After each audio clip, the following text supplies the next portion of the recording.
السلام علیکم guys, drama serial آس پاس کی نیکسٹ ایپیسوڈ میں ارشی کی بہن انوشی کو ڈاکوؤں کے وجہ سے کچھ چوٹ لگ جائیں گے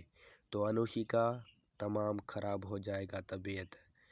اور ارشی کا جو مامی ہے ان کا بھی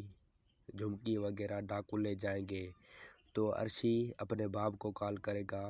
اوصاف کو، تو اوصاف کال نہیں اٹھائے گا، اور پھر کشفا کو کال کرے گا، کشفا کال نہیں اٹھائے گا، بلکہ کشفا اپنا موبائل بھی پاور آف کر دے گا۔ اور پھر ارشی اور ارشی کی ماں انوشی کی وجہ سے بہت ہی پریشان ہو گئے۔ پھر ارشی کی مامی اوصاف کے گھر جائیں گے، وہ کہیں گے ہمارا سب کچھ لٹ گیا، رات ہمارے گھر ڈاکو آئے تھے تو میرے سب کچھ لے گئے ہیں وہ۔ ارشی اور ارشی کی ماں مجھے کچھ نہیں ساتھ دیا، وہ جو ہے نا انوشی کی وجہ سے پریشان تھے، تو اوصاف پریشان ہو جائے گا، کہے گا انوشی کے کیا ہوا، تو ارشی کا مامی اس کو بتائے گا، تو اوصاف بہت ہی پریشان ہوگا، لیکن کشفا کی وجہ سے وہ کچھ نہیں بولے گا۔ پھر ارشی اپنے باپ اوصاف کے گھر آئے گا اور کشفا کو کہے گا ہم برداشت نہیں کریں گے،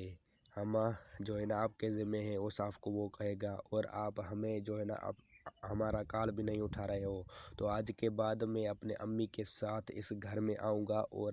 کشفا کو کہے گا یہاں سے آپ کچھ کمرے خالی کرو، تو کشفا کو غصہ آ جائے گا، ایک لپاٹ مارے گا ارشی کو، تو ڈاکٹر سیام بھی وہاں ہوگا، ڈاکٹر سیام کو جو ہے نا وہ سب کچھ پتہ چل جائے گا ارشی کا جو حقیقت ہے، تو ڈاکٹر سیام بھی پریشان ہو جائے گا، وہ جو ہے نا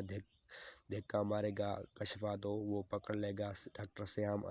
ارشی کو، تو ارشی کو ہاتھ پکڑ کر لے جائے گا ڈاکٹر سیام کا جو ہے نا اس دن سے ہی لو اسٹوری شروع ہو جائے گا، اور ارشی کو کہے گا اب مجھے پتہ چل گیا ہے کہ آپ کی حقیقت کیا ہے، آپ مجبوری کی وجہ سے مجھ سے آپ جاب مانگ رہے تھے،